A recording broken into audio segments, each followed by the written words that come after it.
Hello, Peter here, your Pinoy accountant. And in this video, pag-usapan natin, madami kasi nagtatanong dito sa 2551Q or the quarterly percentage tax return. And dito sa item number 13, ano ba yung pipiliin natin dito? Ito bang graduated income tax rate or on net taxable income or the 8% income tax rate on gross sales receipts and others? So yung option na ito is available sa inyo if this is your first time filing your 2551Q.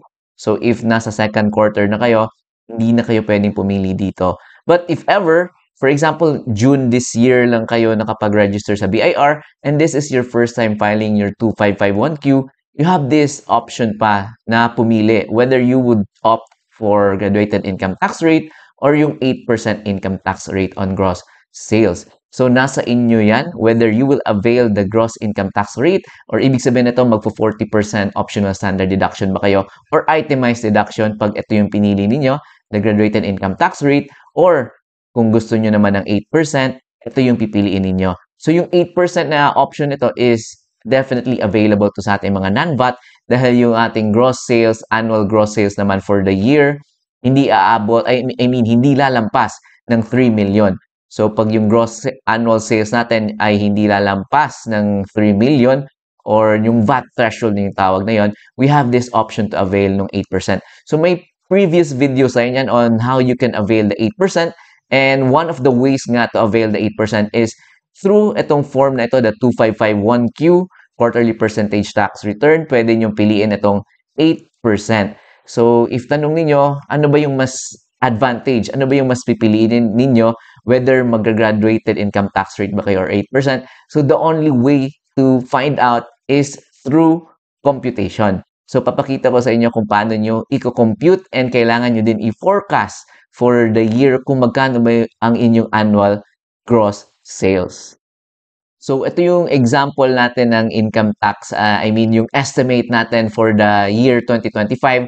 So, for example, this is given na nung first quarter ng 2551Q, may option pa kayong pumili doon whether, ito yung nabanggit natin kanina, graduated income tax rates ba kayo? That is the 40% optional standard deduction or mag-itemized deduction kayo. Or, yung isang option is 8% kayo on gross sales ninyo. So, this is kailangan nyo i-forecast. So, kailangan nyo i-compute kung magkano ba ang inyong forecasted sales for the year. So, for example, may estimate tayo na for the year 2025, ayan yung annual sales natin. So, for the entire year to 300,000. So, i-compute nyo yan. If 300,000 yung inyong annual sales, magkano ba yung tax niyo kung mag-8% kayo? Magkano ba yung tax niyo kung 40% OSD kayo? Magkano ba yung tax niyo kung itemized deduction kayo? So, ito, for example, 300,000, ayan. Kung 8% kayo and then purely business kayo and practice of profession, may allowed deduction kasi kayo na 250,000. So, yung taxable income nyo will just be 50,000 and multiply it ng 8%. Ayan, so yung income tax nyo is 4,000. And again, yung advantage ng 8% is wala kayong percentage tax. So tandaan nyo yan, if nag-avail kayo nag-opt kayo, ng 8%, yung percentage tax nyo is 0. So, in this example, pag 8%, kahit may 300,000 kayo na sales, wala kayong percentage tax. So, yung percentage tax due nyo is 0. So, yung total taxes paid nyo will be just the income tax, the 4,000. So, i-add yung income tax nyo and the percentage tax nyo, yun yung total taxes paid nyo for the year. So, in our example, pag 8% and yung sales nyo is 300,000, yung ating total taxes paid will be just 4,000. So, ito yung sinabi ko kanina na kailangan natin i-compute. Walang ibang other way but to forecast and to recompute yourself kung saan ba yung tax na regime kayo mas advantage or mas maliit yung tax ninyo. So, let's move forward. If 40% optional standard deduction naman kayo, given na 300,000 yung sales nyo, so yung allowed deduction nyo is just the 40% of that. 40% ng 300,000, that would give you 120,000. And the result would be your taxable income na. So in this example, 300,000 less nyo ng 40% nun, ng 120,000, yung taxable income natin is 180,000. And if nag-graduated income tax rate kayo, you will be using the graduated tax table. So, ito yung graduated tax table natin. So, kailangan yung tignan yan. Kailangan yung i-compute kung saang column or saang row ba nabibelong ang inyong taxable income. So, in our example, ito, 180,000 lang yung taxable income natin. So, kita nyo dito sa table is, dito siya nagpo-fall sa over 0 but not over 250,000. So, yung tax niyo is still 0. So, yung computation yan, yung income tax due niya is 0. Basing yan dito sa ating graduated tax table. But, again, if you are graduated income tax rate, ayan, may percentage tax na tayo. So, that would be 3% of your gross sales. So, may video din tayo niyan on how you can compute yung percentage tax ninyo. So, in this simple example lang, yung sales ninyo is 300,000 and then multiply it by 3%. So, that would give you your percentage tax due na 9,000. So, again, yung total taxes paid natin, yung iba kasi hindi nila alam na magkaiba pala yung income tax and the percentage tax. So, inisip nila na income tax lang yung they will be paying the income tax lang. But in most cases, if non-VAT kayo, may percentage tax talaga yan. So, the total taxes paid, again, income tax plus nyo yung percentage tax. So, in our example, may percentage tax tayo na 9,000. So, that is just simply 300,000 multiplied by 3%. So, the total taxes paid pag nag 40% optional standard deduction kayo is 9,000. So, in this example, mas advantage na if nag 8% kayo because 4,000 lang yung total taxes paid ninyo pag nag 8% kayo. So, another example is the itemized deduction. So, yung sales nyo, again, 300,000. And then, the allowed deductions naman, if ever nag-itemized deduction kayo, is the cost of sales and yung inyong mga itemized deduction. But yung disadvantage lang na pag nag-itemized deduction kayo, kailangan nyo ng mga invoices from your suppliers. So, kailangan complete yung mga invoices niyo to support your mga claim nyo or yung mga itemized deduction niyo. So, kailangan na with valid invoice yan lahat. So, in our example, yung cost of sales nyo and your itemized deduction is 180,000.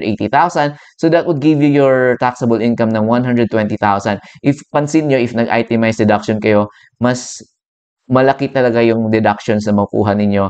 Because yun nga, yung lahat ng mga expenses ninyo with valid invoices na dapat valid is makiklaim ninyo yon plus yung cost of sales din ninyo. So, in our example, yung taxable income natin is 120,000. And using the tax table again, dito tayo sa first row. Ayan, 0 to 250,000. Again, 0% lang yan. So, yung income tax due ninyo using the itemized deduction is still 0. But again, you are liable for 3% naman na percentage tax.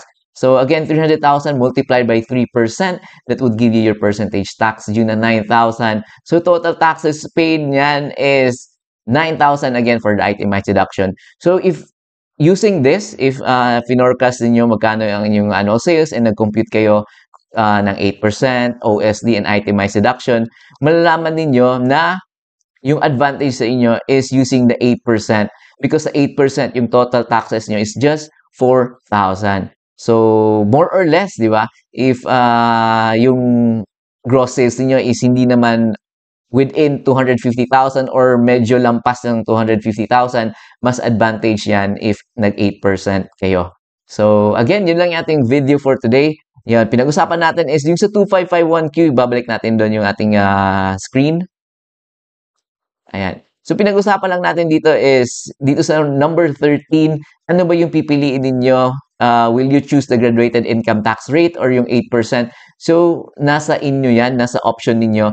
And to do that, again, is by recomputing ninyo. I-recompute nyo magkano ba yung maging taxes paid ninyo. If ever mas advantage sa inyong 8%, 8% ang piliin ninyo. If ever mas advantage sa inyo itong graduated income tax rate, nag-optional standard deduction or itemized deduction kayo, ito yung pipiliin ninyo, graduated income tax rate. And again, once nakapag-opt na kayo or nakapagpili na kayo yan sa first quarter, hindi nyo na pwedeng palitan yan. So, all throughout the year, magiging ano na kayo, graduated income tax or either yon or 8%. So yun lang yung video natin for today. My name is Peter, your Pinoy accountant. If may mga tanong kayo, just comment down below and I'll do my best to answer each of your question. And of course, yung ating website, www.pinoyaccountant.com is available. So pwede kayo makapag-register doon ng inyong account. And then in our future, ginagawan ko pa kasi ng mga other courses. But yung current na available na course na nandun is yung Books of Accounts na required ng isang non-VAT. So check it out, www.pinoyaccountant.com. And if you would want to support our channel, our website, you can donate. Nandun din sa website natin, www.pinoyaccountant.com/donate. So pwede nyo i-scan yung QR code. So again, thank you very much and I'll see you in our next video.